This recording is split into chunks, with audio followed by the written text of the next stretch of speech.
Hello, in this video I'm gonna show you how to add custom wallpaper on Redmi Note 13. There is two methods. One is from third-party application and the other one is theme. So I will be going with theme option.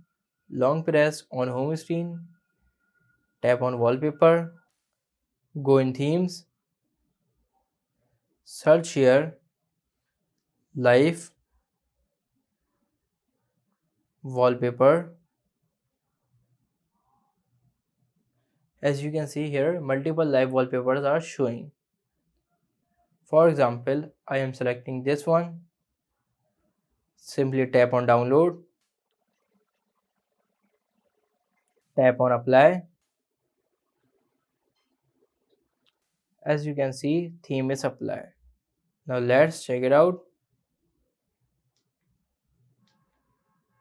As you can see, custom live wallpaper is added on my Redmi Note 13 device. If this video helps you, please like this video and subscribe the channel.